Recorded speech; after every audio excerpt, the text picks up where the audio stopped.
Welcome to We're Not Wizards. We are the best, but not wizards. Enjoy the show!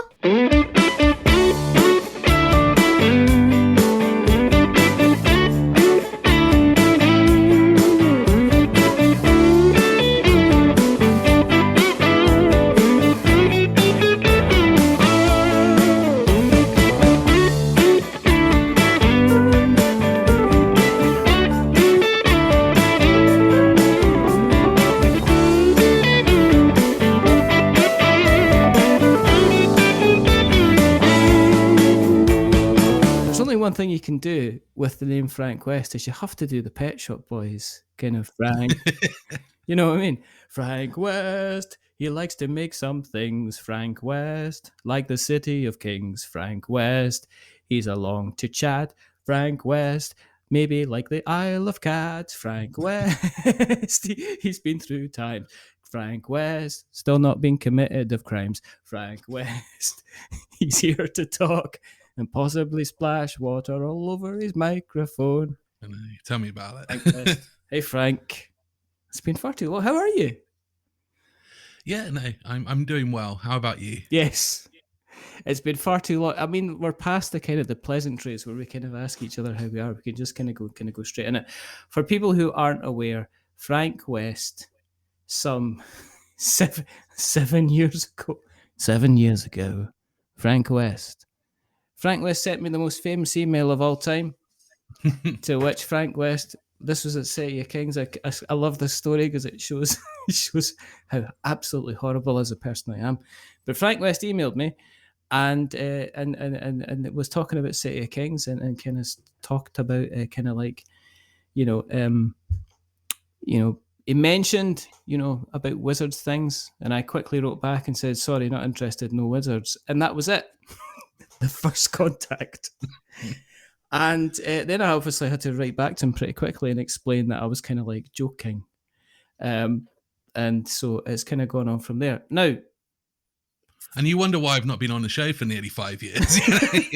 It's kind of, because every time we try to arrange it, it's kind of like I cancel it last time. Like last time it was like, I have to take my cat out for a walk. And then it escaped and then it never came back. And the truth was I don't have a cat. And I never take them for a walk. I have got a dog now, you know that? Yeah, no, I do have cats. Like I heard you talking to Jamie a while ago, saying that you guys never hear me talking about my cats. I do have cats. I have multiple cats. I've had many cats in my life. I have hats. I have hats as well. I've got cats in 2 different homes at the moment, and one of them's going to come and visit me soon, which I'm very much looking forward to as well. Good. So a little cat holiday. But I do have cats. Yeah, I need to put that out there, definitely. This is kind of like, it's kind of like you've been speaking about me with Jamie Stegmaier, and I heard you talking cat about me in the denial. And it's just because so your name came out because of a couple of reasons. And one of them is you've gone down a kind of a bit of a Jamie Stegmaier route that I've noticed, which is there's people that are very, very good at kind of marketing games, and there's people very, very good at creating a community, and there's people very, very good at kind of the game design. And it's very rare, and I've taken a vow of being nice, and it's very rare to meet somebody that's got the capabilities to do all 3. So City of Kings was something that came along, and there was a whirlwind of kind of praise. It seemed to be like this kind of brand new kind of exciting idea, and at the time it kind of funded very, very well. And then you kind of went from, it's really funny, you kind of went from the city into the garden with Vittoria Gardens, and then you decided you had enough of being in the gardens, and then you decided to go and settle yourself on kind of an island. In the mid-time, we had been speaking on and off about kind of like Rising Blades as well, which I'm assuming is sitting in kind of like I've got the notepad here because you've sent it to me. I guess the first question is,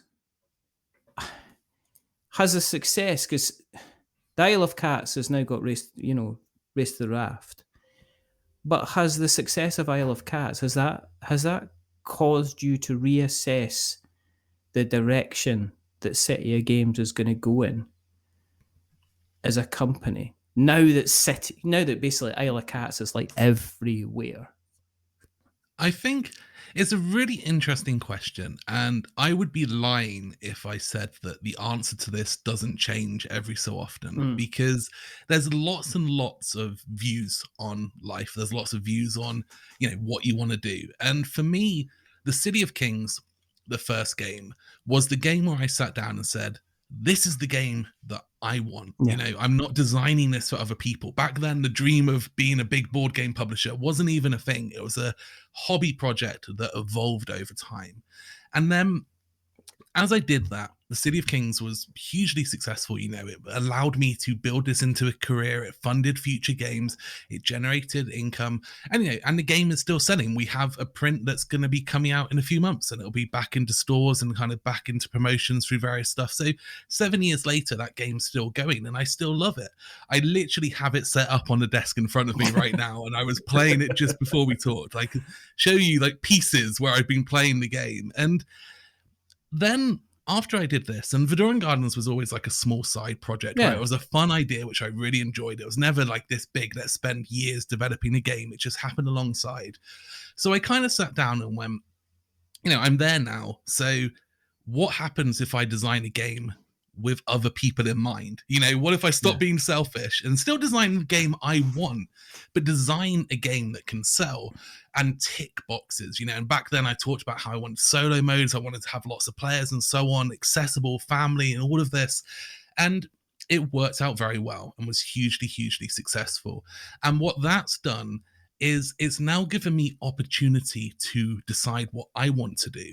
So on one side, there's the business side that turns around and goes, hey, do something similar to that. It's going to make more money and blah, blah, blah, blah, blah.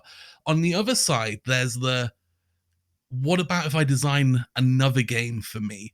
Because now I can afford to take more risks. Yeah. Now I can afford to invest more money, and I can do something that's a lot more niche, because whilst obviously I want it to be successful, I don't need it to be Isle of Cat successful. I just need it to do well enough to cover the investment. And then at the end of that, I get some really cool niche games. Yeah. So I'm kind of going back and forward at the moment where I feel like I'm going to alternate between those two things. And at the moment, there's a lot of focus. And I say at the moment, obviously, after Race to the Raft, because that's done and been done. But at the moment, the game I'm working on, which I haven't talked about publicly, and I'm not going to, is a very selfish game in the sense of it's the game that I want next for me.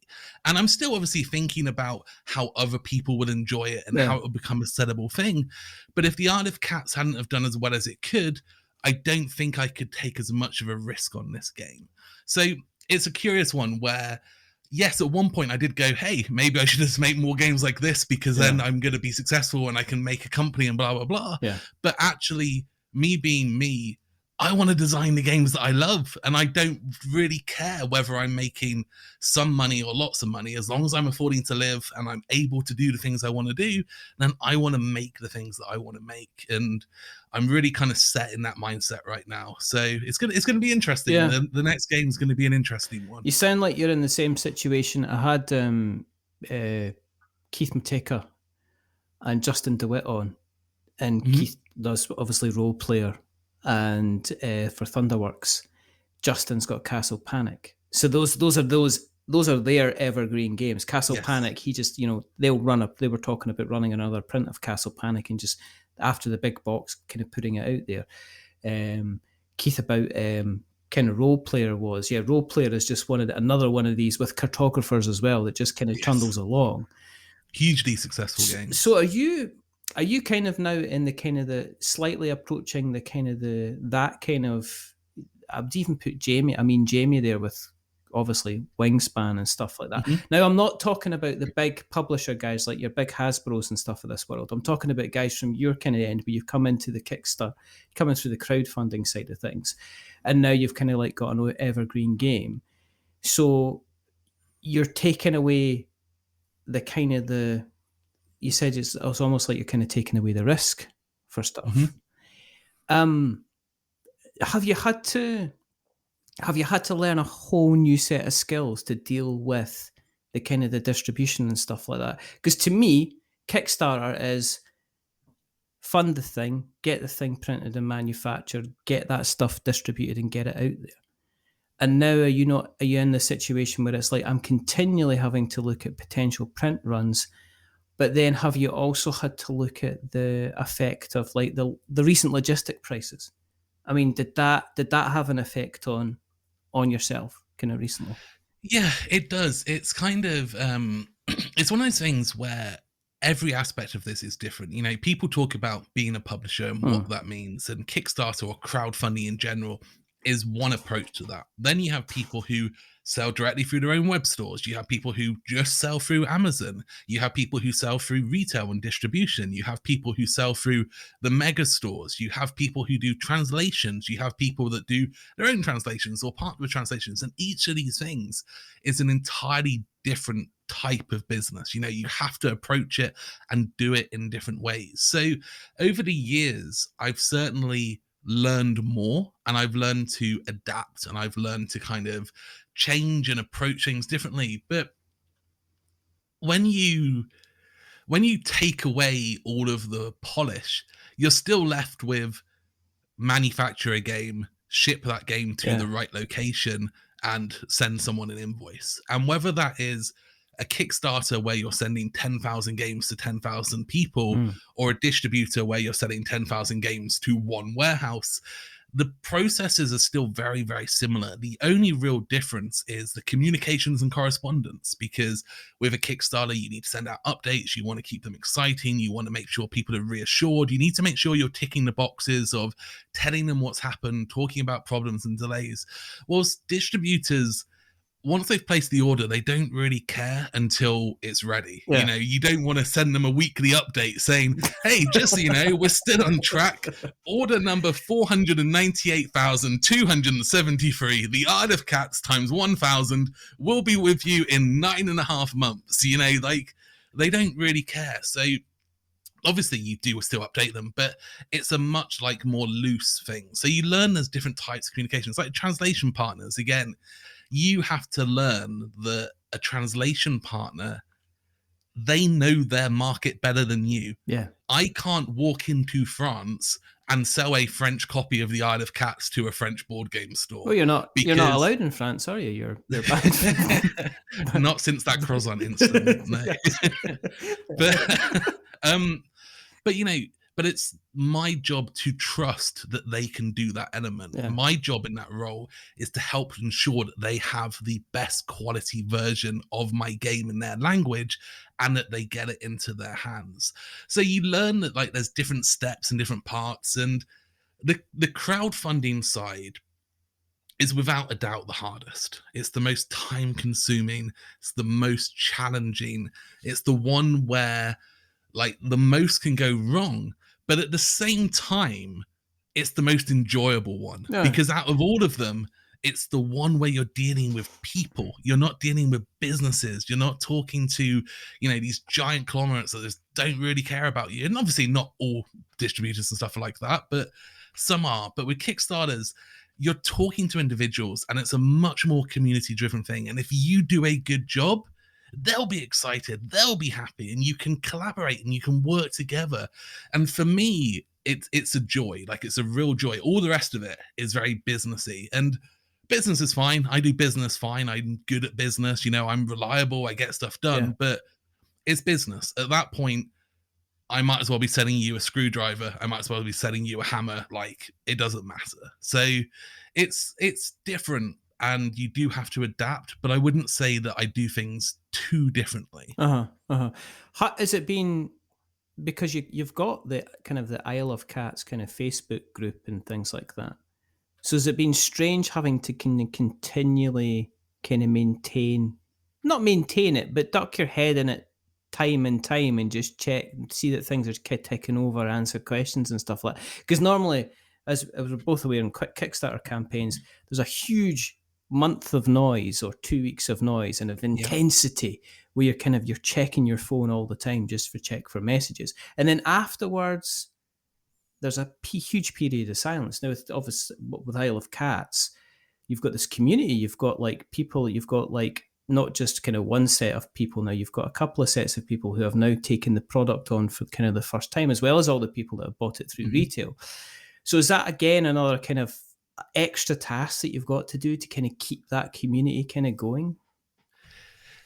It is, but again, it's a nice thing, because I used to find pre-board game world that a lot of the stuff I did at work felt like I was putting stuff into the void and it disappeared. Yeah. Whilst with this, it's nice to see it still alive.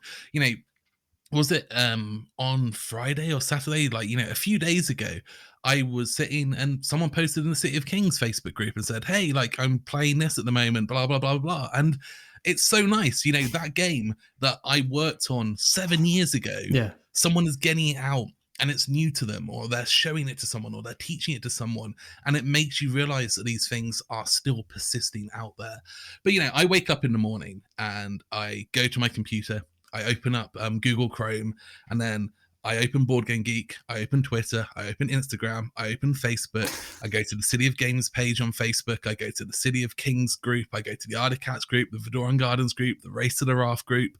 I then go and check the Kickstarter page, I check the project update comments, I go and check the project comments. I then go to GameFound and I check the comments on GameFound. And then once a week, I go to my old projects and check the comments on those as well, because they still get stuff once in a while. Yeah. And then I go to my inbox and deal with the 200 emails I've had overnight. And I spend the first hour, 2 hours of every single day of my life, 7 days a week, doing that. And if I do have a day off at a weekend because something's come up or I'm at a show, I spend 4 hours the next day doing it. Having to catch up again. Yeah. I don't see that as a chore, because it's a nice thing. It's an enjoyable thing, and it's nice to keep it alive. And there's nothing that makes me happier than seeing those comments. That is, for me, the ultimate satisfaction, because as soon as you see a comment, you know that someone is engaging with it. They're enjoying it. They're happy with it. They're playing it.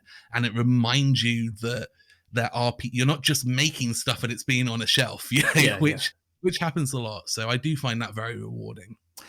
If you had the kind of the resources behind you, would you skip out kind of Kickstarter in the future? No, absolutely not. Well, I'll rephrase that. In my current circumstances, I would not. Obviously, what I mean by that is not so much financial resource, but in terms of where my fingers are. That sounds weird, but let me explain. I'd just like to point out, I can't actually see Frank's hands at the moment, so I have no idea where his fingers are. What I mean by this is there's two parts. Yeah. One of them is I like to do deluxeified games. I like to do like the all-in kind of, you get the upgraded stuff, you get the ultimate experience, and that doesn't work for retail. So if you do go straight to retail, I'm not doing that, because I don't have the ability to sell those deluxe versions directly through my own web store. I just don't have that sizable amount of stuff yet. So for me, as soon as I go to retail, it means we're doing the most basic version. So for example, the reprint of the Articats. The reprint of the Articats came with the big 2-minute box, which is the big storage solution. It came with like the Kickstarter pack expansions. If I hadn't have done that Kickstarter, the big box wouldn't exist. The Kickstarter pack with all of the upgraded pieces wouldn't exist. It would just be the base game, and it would just be the standard basic expansion. And to a lot of people, that would be okay. But to the hardcore hobbyist group, there's a community aspect that comes from those Kickstarters that those extra nice products adds onto. But what I meant by the kind of the fingers in the pies is, if I release the game straight in retail tomorrow, I do not think that I would be successful in marketing that game, because what I know right now is how to market a Kickstarter. What I know right now is how to get people to know about a Kickstarter, Yeah. how to present a game on Kickstarter, the drip feeding of information, the slow build up, the big reveal. These are things that I do very well, Yeah. but I don't have the ability to do that into retail in the same way. And maybe in 5 years' time, I will have more fingers and more pies and more connections, and I will feel like my marketing force, for want of a better word, will be powerful enough to do that straight to retail offering. But for me right now, it is just something that I can't do. And because I don't have that kind of reach, and because I only want to release one game every 12 to 18 months. Like, that's still my pattern, right? I'm not trying to do multiple games a year. I can't afford to take a risk on a game just because, oh, let's see if I can do it in retail straight away, Yeah, right? yeah, If yeah. I spend a year and a half working on a game, invest, hundreds of thousands of dollars into that, and then go, hey, let's skip Kickstarter and chuck it straight into retail, and no one turns up, I'm kind of screwed. And I need to just try and build it up. So what I'm trying to do is I'm doing experiments with that.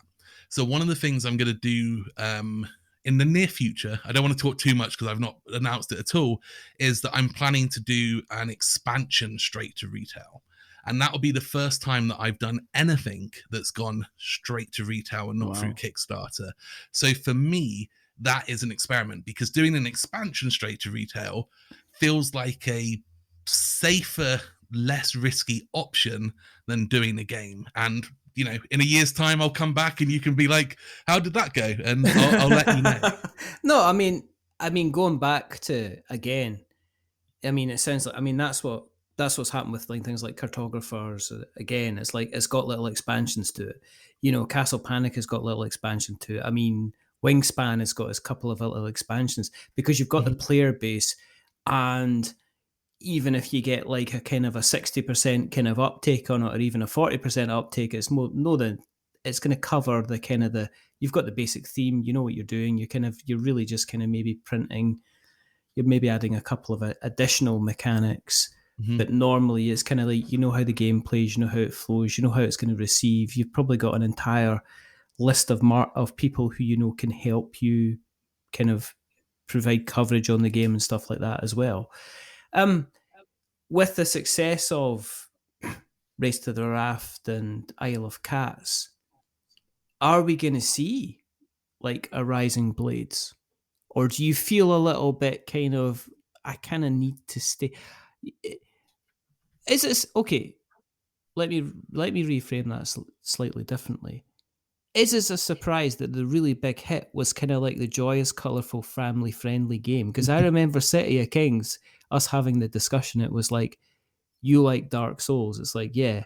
And this is here, what do you think about Dark Souls? And I was like, oh, well, you've kind of got your different kind of stats, you level up, and it's like, that's exactly it. So to me, 2016 Frank West is slightly different from what happened in kind of like 2021 and 2023 Frank West.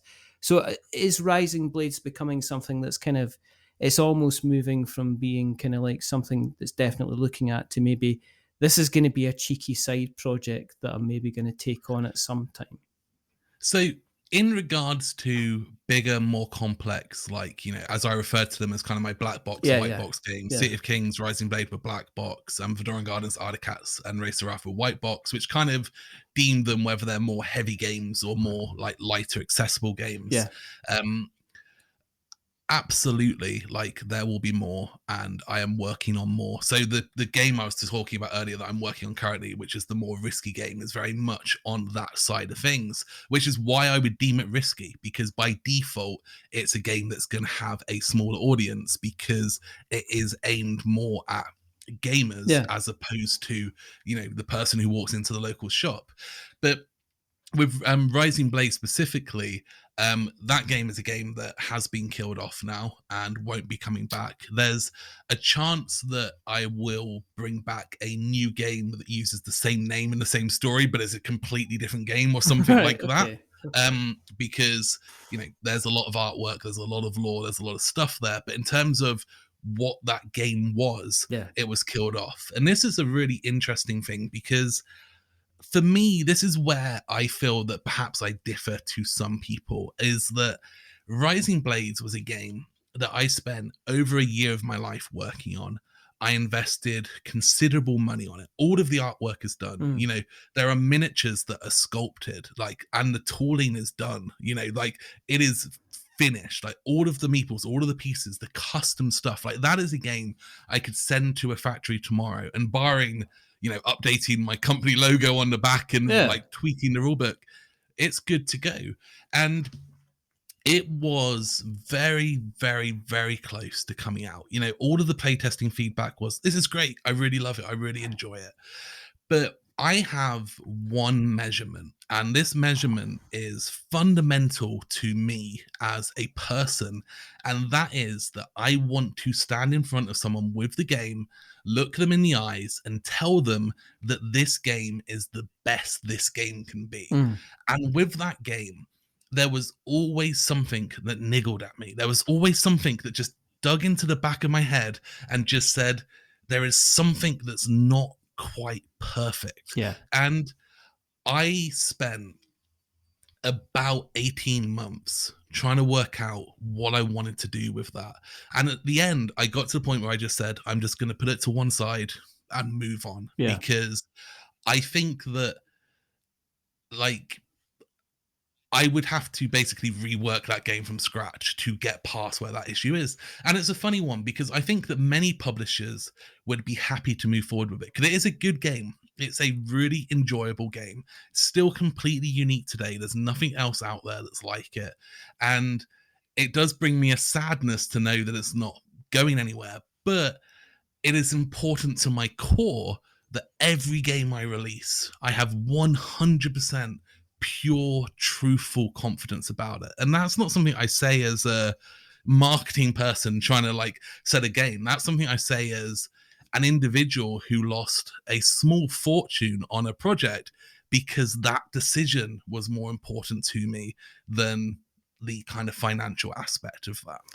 But then because I completely understand, because I can imagine it would be easy to put something out there to keep the black box people kind of happy, if you know what I mean. The folk that had kind of jumped into City of Kings and went and you know, heard what you were talking about and then went, so where is the next one? And it's like it's almost a case of, well, he's got his success with his white box stuff, so that'll be him. The next it'll be cat themed games from kind of now on, which it is kind of completely understandable. And yeah, and there's a touch on that because obviously they're different audiences and they're different vibes, but I'm going to roughly make these numbers up, but from what I remember, the number of subscribers the Rising Blade Board Game Geek entry had on Board Game Geek was higher than the number of subscribers the Isle of Cats had on Board Game Geek after the Kickstarter for Isle of Cats had finished. Wow. So the interest in Rising Blades was very, very high. And the Isle of Cats was a much more gradual thing. And again, this comes down to the fact that is more of a mass market game versus like a hardcore hobbyist game. And especially back then, that was more the audience of those platforms. But that was always an interesting measurement to me. But on the other hand, you have to say to yourself, if I hadn't have shelved Rising Blades, I wouldn't have released the Isle of Cats. So I'm going to use a terrible pun here. It is literally a double-edged sword, isn't it? You know, with Rising Blades, you know. Yeah. And I'll always remember that kind of thought because regardless of whether I should have published Rising Blades, regardless of whether I do in the future or not, I made the right decision back then when you look at the results, because the results of that have been great. So as much as it was a hard decision at the time, I'm very glad that I made that decision now looking back on it. I think the other thing is, and this is I've seen this and I've almost kind of, I guess, put fingers to keyboard on this, which is in relation to I could see Rising Blades being something that people would love and go crazy for. And they'd be like a bright spark. And that bright spark would last like 3 or 4 months. and then board gamers like to chase the next kind of hotness to the point my view on it, there's so many games coming out that there's almost like this collective madness when a particular game kind of comes out that everybody's kind of got to get their hands on. Recently, it was Heat. It's, people are talking about Earth in the same way. There was always like your brass Birminghams at this time. Terraforming Mars for a while, you couldn't. Terraforming Mars was so popular that Chinese kind of manufacturers decided to make knockoff versions of it because they could sell it, because people would buy that game even if they knew that the art was going to be, probably if you bought a knocked off copy of Terraforming Mars, the artwork might be better. Come after me, Bonacore, I'll take you on. Come on, we'll have words in the car park. I think that the art style of Terraforming Mars is very unique, and it achieves a goal. And like whether or not you're happy with the goal that it's set out to achieve is an artistic personal opinion. Look, it's not an artistic personal opinion. It's literally got the paperclip coming up and it goes, it looks like you're trying to use clip art to make a board game. Would you like some help? I mean, that's it's an interesting one, because one of the things I would say is artwork, especially good artwork, is not cheap. So if you go back to the Art of Cats, I had a decision with the Art of Cats, because the Art of Cats has the cat tiles, and it also has cards in your hands, and the cards in your hand have no like unique pictures. No, they're fairly the artwork on them standard is cards, the cat tile stuff that I've pulled in. And there was a big discussion piece around, do I want to, like a lot of card games do, have the top half as a unique image that's been drawn and so on for it? And I looked into it at that point in time. It was going to cost multiple tens of thousands of dollars to get the artwork to the quality that I would want, to where I would want it to be. And that would be on top of the small fortune I already paid into getting hundreds of unique cats and all of the other stuff done for the game. So in the defense of Terraforming Mars, I can understand when you have a game that has so many hundreds of cards, when you're not sure how well the game's going to do, because you never know, right? Going back, it would be a very different discussion, because the risk is very, very different, but it's very, very hard. And now the other side of it is, and don't get me wrong, I'm just trying to use it myself as an example here. I'm very happy with how the cards in Art of Cats have turned out, and actually I think that it was the right option. But let's say today I turn around and went, hey, the Art of Cats has done really well, let's re-release it with new artwork. Now you've got a couple of things. Firstly, with the number of expansions, that cost of tens of thousands of dollars is now 3 or 4 times higher, because there are 350, 400 cards in that game. Now, secondly, you've now got the situation where, well, what do? Do you just say, well, all new versions moving forward are going to have the new artwork, and if you've got the old version, you have to buy a new version? What happens if you go to a shop and you buy an expansion? Is that expansion going to have the artwork, or is it not going to have the artwork? So if you've got the game that doesn't have the artwork, do you now have to have 2 completely parallel sets of the game, 2 completely parallel sets of all of the expansions, and market them and sell them in different ways? And I can see why, when you've made that decision up front, you have to stick with it, because once you've got it out there, there's no changing it, unless you do some special edition which has its own problems. I mean, my whole Terraforming Mars thing is an ongoing joke. It is literally like a thing that has been going on kind of for years. But I guess my thing was that with what I was saying about maybe Rising Blades is it probably would have shone for about 3-4 months, and then people would have went, oh, what's the next biggest thing? Whereas Isle of Cats just still seems to keep kind of going and going and going. Do you still, one of the things that you used to do all the time, and you were I noticed all the time, is you were constantly playing kind of games. Now, with you being in the situation where you kind of are you still as involved in the games? Being in a kind of the situation where you're kind of like, you've got your key properties, you're making sure it's kind of running. Do you still kind of stop and say, right, I need to make sure, I need to go and play a couple of games just to get the fun in, just to make sure I'm keeping up with the kind of new mechanics that are happening and stuff like that as well? Yeah, no, absolutely. I mean, I enjoy playing board games, so I do play board games frequently and often. I would say that, as I'm sure with a lot of people, obviously during the pandemic period of time, Yeah. my amount of board games was a lot lower, and at the moment, I don't really talk about this publicly because it's not something that people really need to know about, but I'm trying to work through the process of like moving house. So obviously in that situation, it's much harder to have the place to play games and all of that. But outside of those kind of big life moments that really make it hard to have that time, like, yeah, absolutely. So I went to Aircon recently, which is a UK based board game convention. I think I played like 35 different games during that weekend because I was just like, I just want to play new stuff. I don't want to play anything I've played before. But also, obviously, I still do a considerable amount of playtesting, which is different to what you're talking about. But Race to the Raft, which is the newest game, that one was a game that really pushed the playtesting side to a challenging area, because if you take the base game of Race to the Raft and the Kickstarter content, there are 109 different scenarios. Wow. So if you think about playtesting a game, I personally playtested all of those scenarios multiple times. So, for example, in January this year, there was a 2-week period where I played all 109 of them. So I was playing, between 5 and 10 a day for 2 weeks straight. So things like that have like that drastically eaten up to the amount of other games I could play during that time.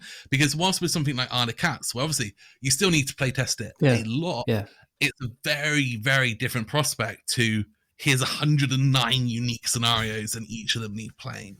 So I find that it goes in peaks and troughs, and I very much, still very much enjoy playing games. But also, importantly to myself and my core, is I still very much enjoy playing video games, and I still take as much inspiration from video games as I do from board games. Because if you go back to the City of Kings for me was always a, how do I turn the video games I love into the board games? And the new project I'm working on in the background is very much a, how do I take a different type of video game and turn that into a board game? Because that is where a lot of my kind of passion comes from. What's turning your head in video games at the moment?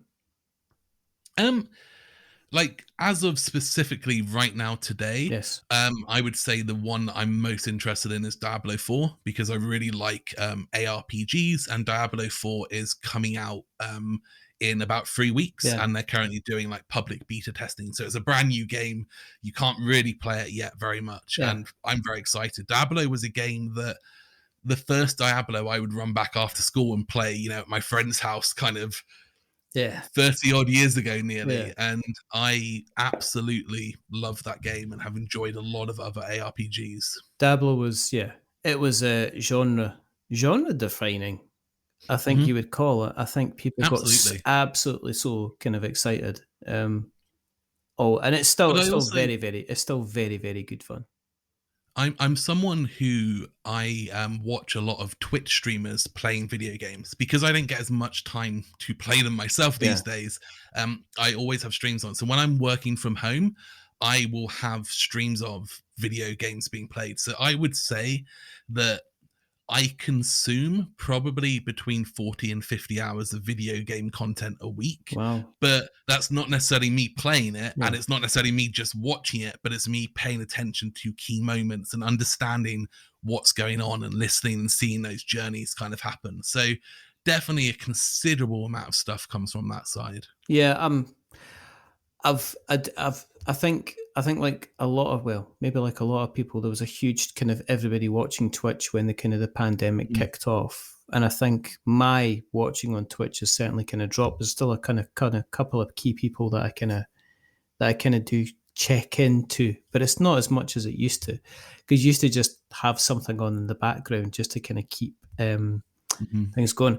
There was there was one guy I always used to watch who used to just stream Bloodborne constantly. Yep.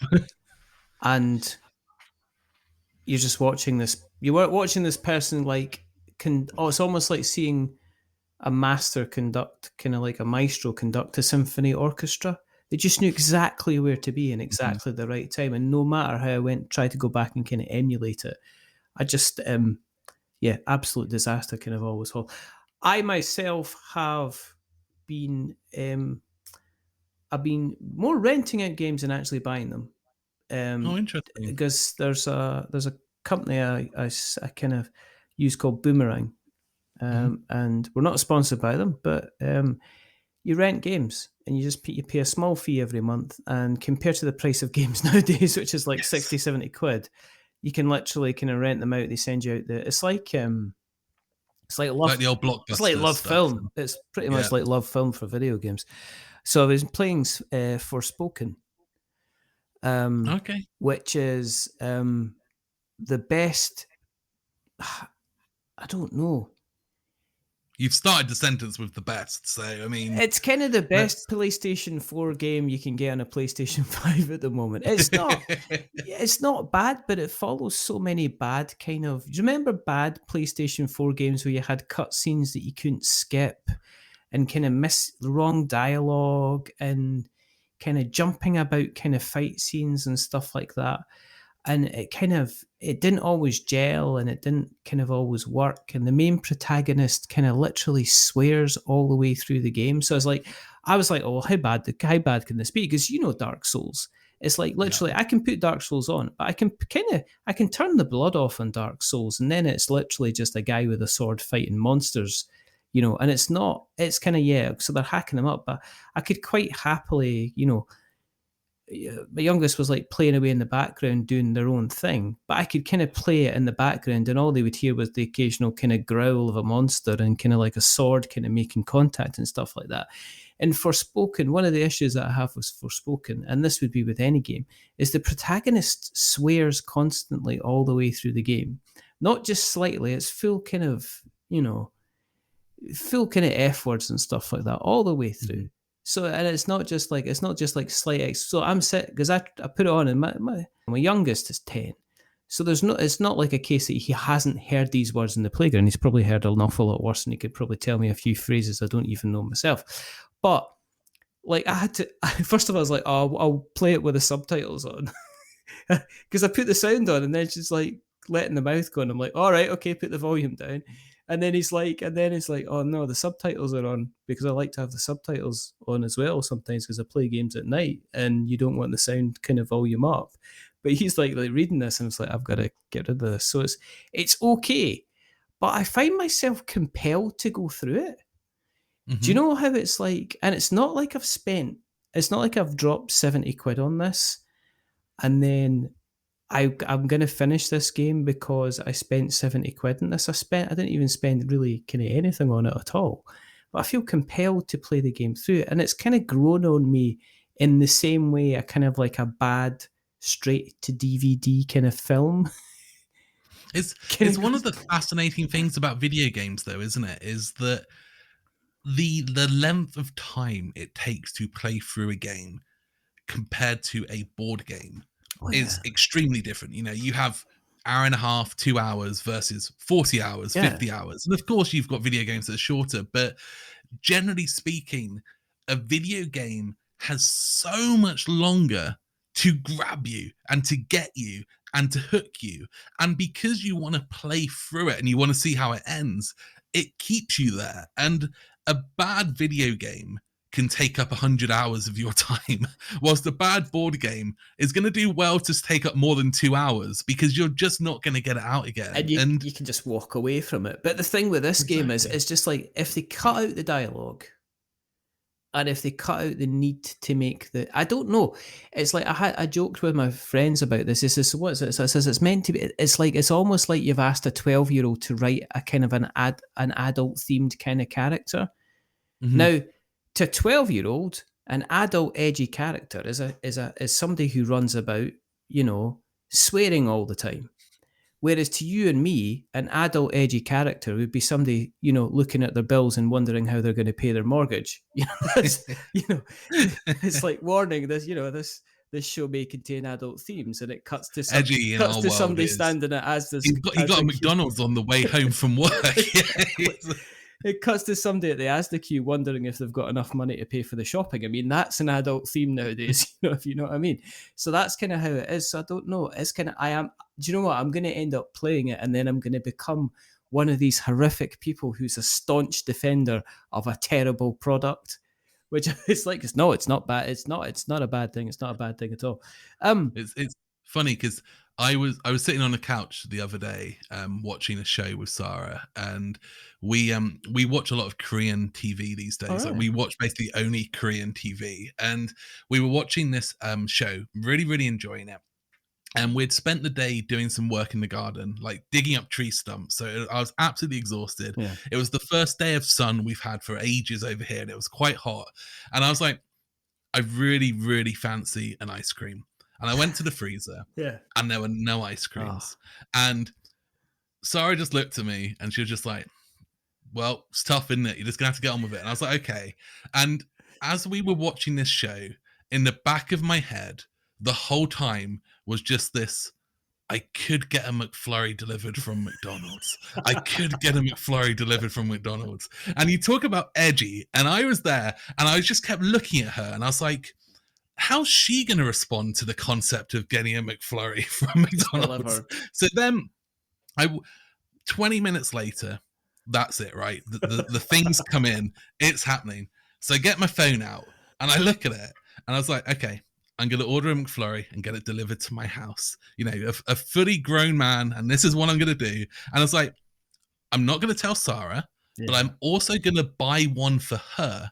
So when they turn up, it'll be a nice surprise, because then the ice cream is here. So I put it in, and then it comes back and it says, you know, small order extra delivery charge. And the small order extra delivery charge was more than the cost of a McFlurry. So I realized that if I bought a third McFlurry, then it would actually end up being cheaper. And that way we could like cut it in half and put it into our things. So here I am. And now suddenly, not only am I just having an ice cream, but I'm buying 3 ice creams, one of them for someone who may not want the ice cream.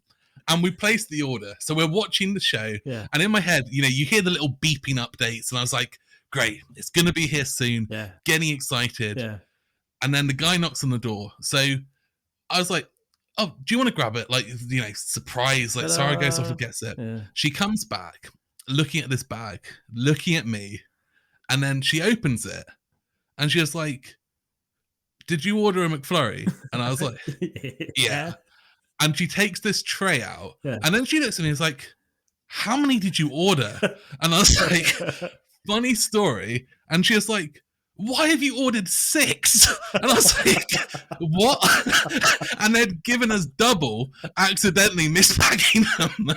So suddenly, we've got an entire ice cream store of ice creams, and we've got 6 different McFlurries on the side with like 5 different toppings. So at this point, I'm like, we can scoop different toppings off and make our own combinations of these things. And it was like, so I felt more than edgy in that moment. As an adult, that's having 6 McFlurries delivered to my house. It's like buying a bag of sweets and then just sitting and eating it in front of the telly yourself, kind of thing. I'm surprised, and just to let everybody know that Frank's next game, called the Ice Cream Stall, will be shipping to backers in fully sealed plastic bags over the next kind of 6 weeks or whatever. One of the things that, because there's I don't know, there's kind of I look through my back episodes and there's like a class of certain people that I remember that I remember speaking to, and they all stick out, and I'm kind of like, oh, you know. But I remember at the time there was like kind of Lewis at Braincrack, Cesar at Alley Cat, Peter Blenkern, and yourselves, who kind of all kind of came around at the kind of round about the same time as each other. You kind of all hit that kind of, you could say, the kind of the golden Kickstarter hour, where it seemed to be possible to go from zero to creation without kind of like having to spend thousands and thousands of pounds to kind of hit the kind of the marketing train. Now, obviously, ITB are no longer a thing, and I'm not going to touch on that, but Cesar has gone down the line of kind of signing on kind of designers. They're starting to kind of publish other people's games. Lewis at Braincrack is the same thing. He's also kind of publishing other games as well. So with you saying that you're going to be releasing a game kind of every kind of 12 to 18 months, has it crossed your mind to say, well, maybe let's see what else is kind of out there and maybe pick up or sign on kind of other games? Or are you fairly kind of like, no, the games that are coming out of the City of Games are going to be kind of all going to be a kind of like a Frank West joint kind of thing? It's 100% possible that I will publish other people's designs. And actually, there's someone I've been talking to recently. I say recently, I've been talking to them for a long time about it as a possibility in the future. Yeah. But it's not something that I need to do. It's not something that I kind of sit there and go, my goodness, like I really want to publish someone else's design. It's something where if the right circumstance came along, then I would. Now, the thing that's really important to keep in mind here is, firstly, all of my games are set within the City of Kings universe, and they all interconnect. So whatever that game is, it would have to be something that could be pulled into the universe and make sense within the universe. Secondly, all of my games are very puzzly. Like, that's kind of my thing, right? All my games are very different in terms of how they play mechanically, but I would say at the heart, they all have a deep puzzle kind of in them. And that doesn't mean that all my games need to be like that, but it definitely means that if a new game was designed by someone else, I would need to be very confident that I could pitch that to my audience and they would be receptive of that design. The third thing is, as I said earlier with Rising Blades, I have to be able to stand in front of you, look you in the eyes, and tell you that this game is the best that it can be. So for me to take someone else's design, I would have to really, truly love that design and be 100% confident that I'm as passionate about it as the designer is. Which, don't get me wrong, is very possible, but it's very, very hard. So it means that my requirements for a design that I would publish that isn't my own design are probably much, much higher than other people's. And it doesn't necessarily mean that the games has to be better, but it means it has to hit certain boxes that other publishers wouldn't be requiring of. So I don't think it's impossible, and it's something that might happen. It's something that in the future I might explore more, but for the time being, it's not something that I'm like actively pursuing. Yeah. With you, I mean, we digressed a little bit to video games, but is there, and have you considered, with the success of the Isle of Cats, looking at like some kind of app-based type game version of it?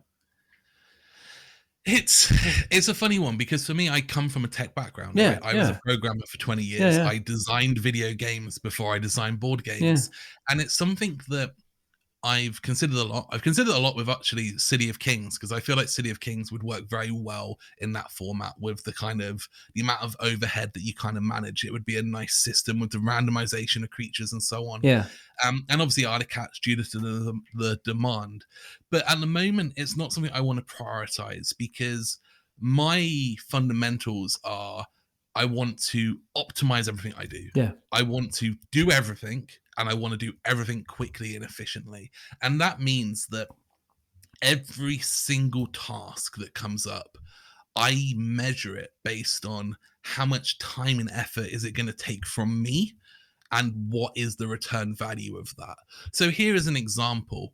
I release one game every 12 to 18 months. Last year, I spent 51 days at conventions.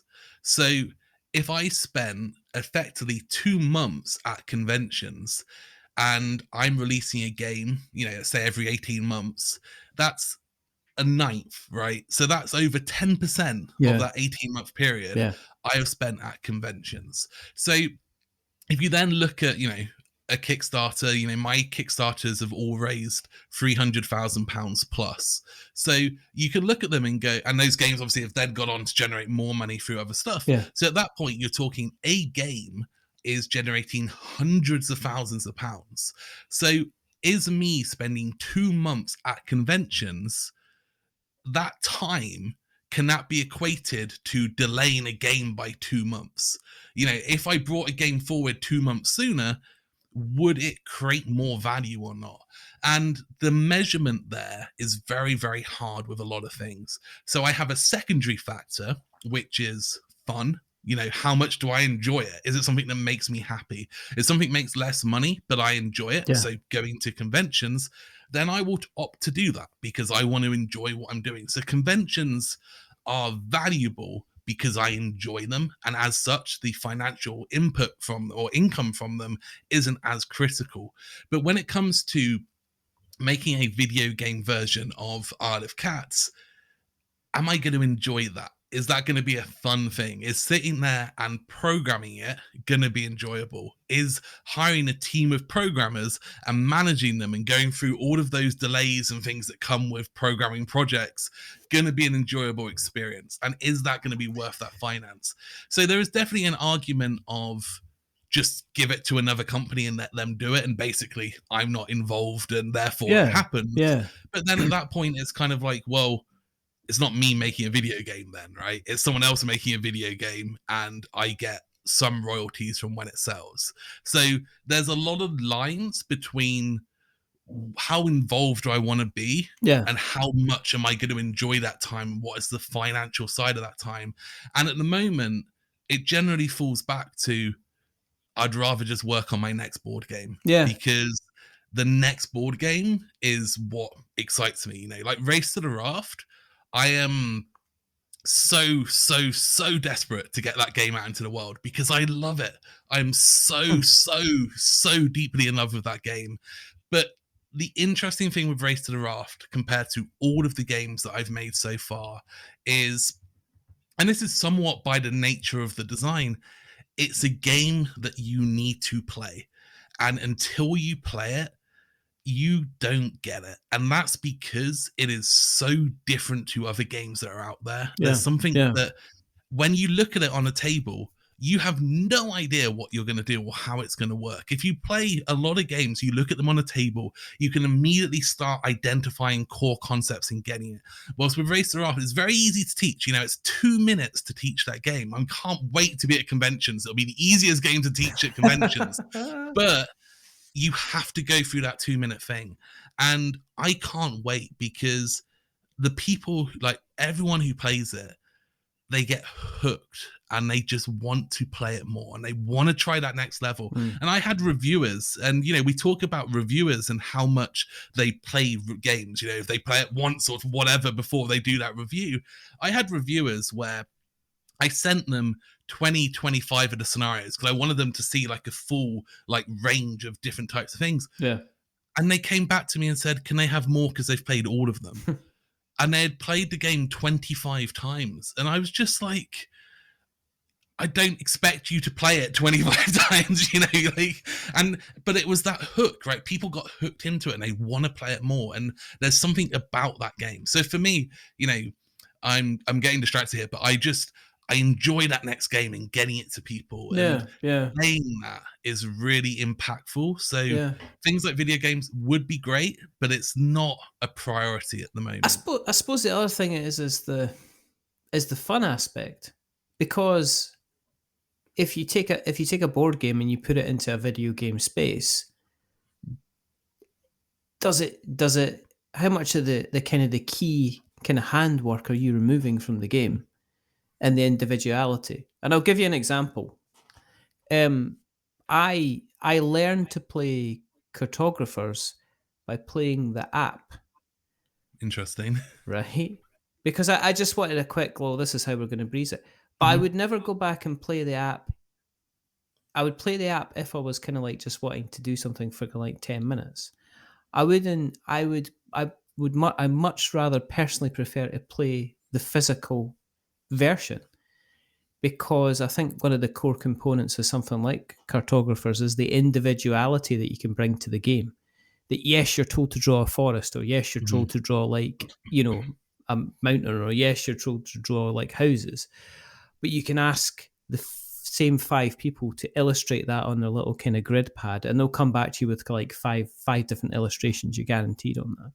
So sometimes I think, and you see this, I don't know, it's kind of like, I think in practice, when we look at kind of video game adaptations to board games, some of them work or seem to work quite well, and some of them just don't.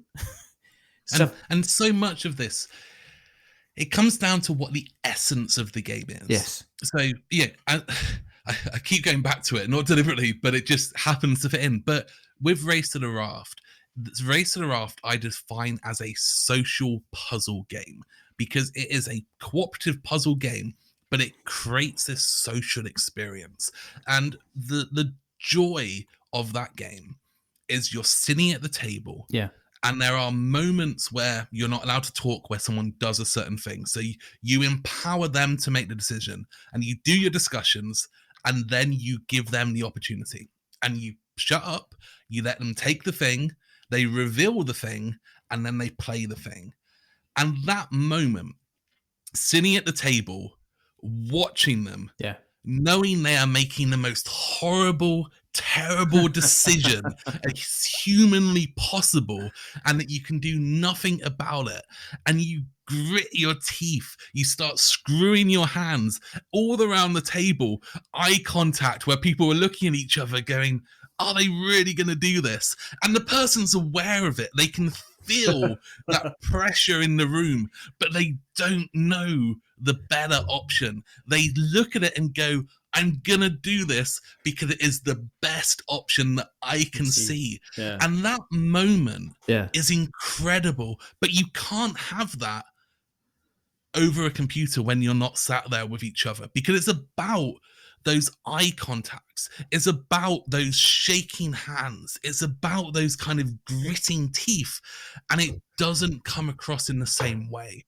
Don't get me wrong, some elements do, but it is not the same experience. So for a game like that, you will never have a digital version that gives that experience. It would always take away from it. And for me, that means that there won't be digital versions of that game because of that. And I feel like with games, you definitely get that. Some games just work really well. They naturally progress into a digital version or into a physical version and work perfectly. Yeah. Great video game example in my eyes would be real-time strategy games. So games like Command and Conquer or StarCraft, these games where you start with one building and within 15 minutes you have 200 soldiers that are marching across a map and individually fighting against the other person's 200 soldiers. They've built up 45 different buildings. Each building can build a different type of unit, upgrade different combinations of units. But the joy of that is that quick element of seeing everything expand, grow, and having all these countless units. And if you bring that into the board game world, it works, but it loses that magic because you don't have hundreds of things. You don't have the real-time decision making. In a video game, you're there and you're out mining and chopping down some trees, and I've got 2 soldiers I've slipped round behind the back of your base, and you don't know they're there, and you start moving your army out, and I see with one of my guys your army marching across the map, so I pull these 2 guys in from behind, and suddenly all of your workers are dead and you're completely screwed. But you can't have that moment in a board game because you can't hide it, because you can see it. You can see it there. Yeah, and as soon as you try to mimic that hiding, it complicates it. Yeah. And it can be done. I've played around with ideas for that, but it subtracts from the experience and it never truly gives you that feeling that the video game will. Yeah. So it's best in my eyes to not try and mimic that, but to be inspired by it and do something different. Yeah, I mean, I was playing Kill Team for the first time on Friday at the club, and yeah, that's exactly it. It's like we all laid out our various squads of guys. You obviously start off by being behind cover, but there was no real way of me surprising the guys, the people who we were playing against, across the table, because they just had to lift their head up. There was no kind of, there was no fog of war. There was no kind of surprise attack. It was basically like, okay, I know you're behind that building. I either sit here and wait until you stick your head out, and then I take a shot at you, or we kind of just charge towards each other and see what kind of happens with the kind of game, which is, yeah. So I can see, yeah. I think sometimes people need to stop and go, it's the Jeff Goldblum, isn't it? It's like, yes, we can, but should we actually try to adapt this into kind of like a board game? And sometimes I guess vice versa. Where are things with kind of Race to the Raft at the moment? Where are you in terms of kind of manufacture, shipping, the backers getting the games? How close are you to kind of like the checkered flag with regards to that? So we are just going on the boats now. So production is done. It is on the boats or going onto boats and traveling across the waters. So we're in a really good place. The fulfillment date was set to September.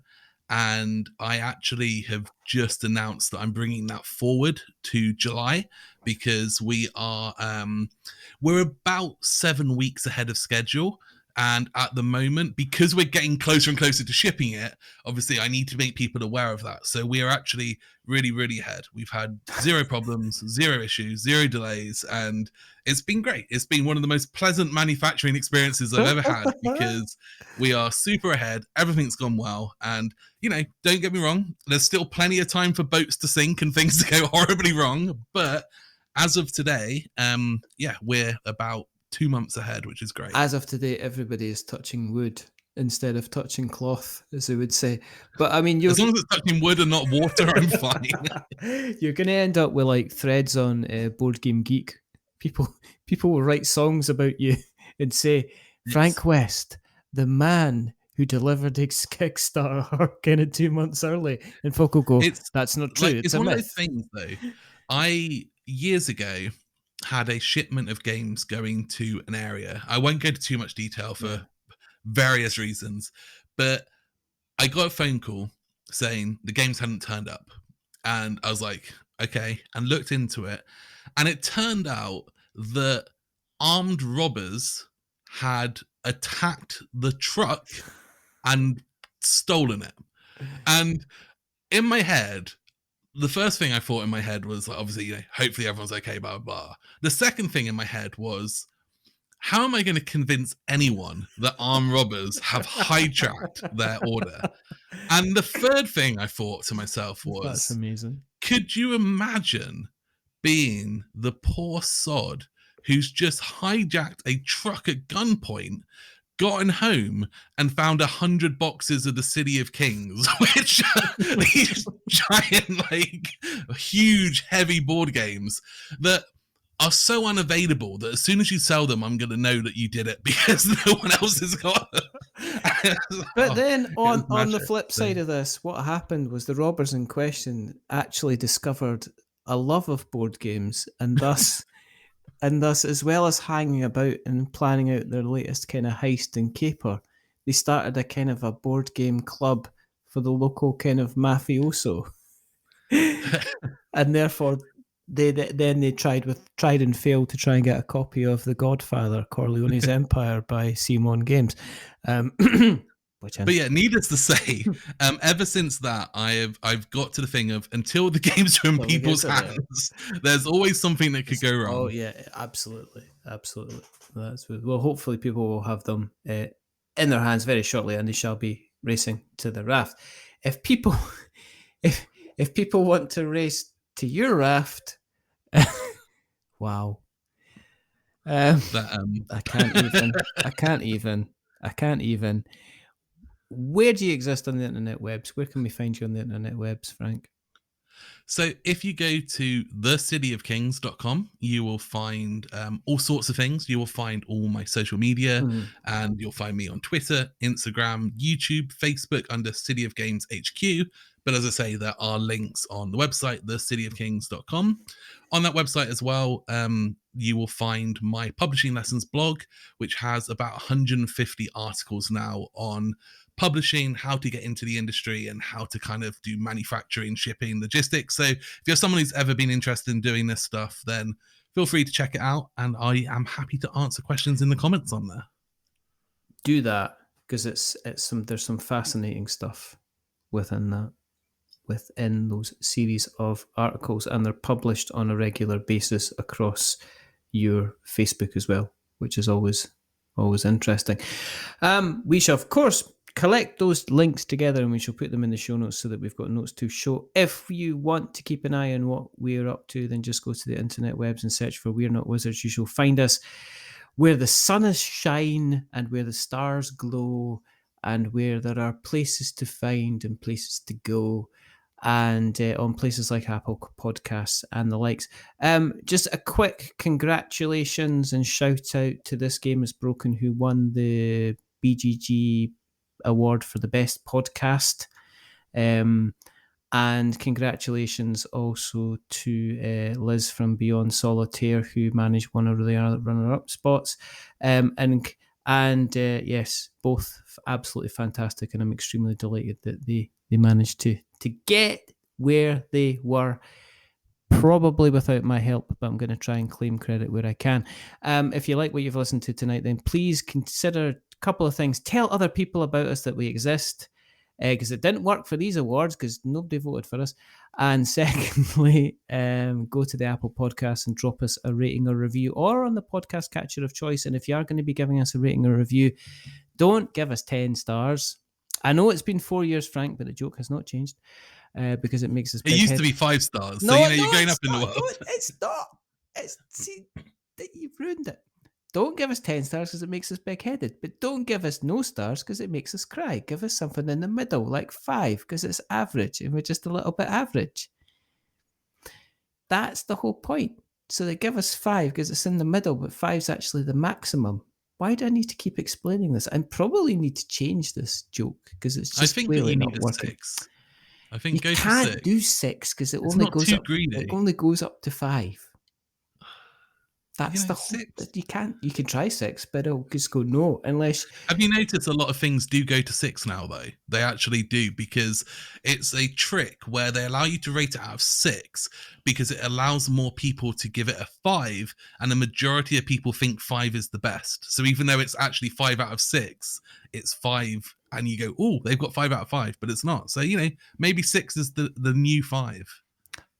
It's fine as long as I get some kind of rating. I mean, we were in the chart, iTunes chart, the top 100 games chart today, so that was pretty cool. So I was quite happy with that. That's cool. It is. There's only a couple more things to do. The first thing is to thank Frank very, very much for venturing back on after all this time. Thank you very much, Frank. It was a pleasure to catch up and chat with you again. Thank you for letting me come on. It was great to get out of my my dunce corner and be welcomed back onto the show after all these years. Don't be a stranger. Don't be a stranger. And so that's the thing. It's like, oh, you need to come back on again soon, and then and then it cuts to the title card 4 years later. It's like a Ron Howard film. You know what I mean? And Richard said that Frank could come back on in the next 6 months. He didn't come back on in the next 6 months. He didn't come back on until 4 years. I'm here with Frank Jr., son of Frank West, who I spoke to 29 years ago. It's been 37 years. Is it 87? I don't know. But there's one thing to remember is that we're many things, but we're not wizards. Are we wizards, Frank? We are definitely not true wizards. Not. For fuck's sake. And now I know why I wasn't on for 4 years. That's why you won't be on. Your cats won't be on. Your game won't be on. And the second thing is to say goodbye. So it's a goodbye from Frank. Say goodbye, Frank. Goodbye. And goodbye from my cats that do exist. Goodbye. They don't exist. It's just hand puppets. He does a show every Saturday at the Promenade from 12 o'clock. It's pretty good, but there's too much clawing. And as a goodbye from me, remember, stay safe, roll sixes, and make something awful. But until the next time, Frank West. Goodbye. A wizard is never late.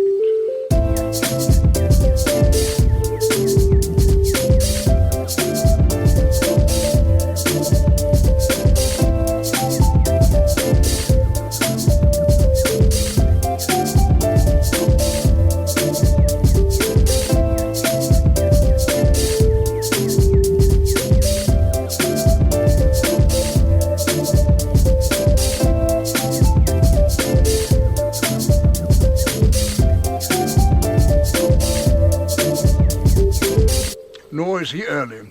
He arrives precisely when he means to.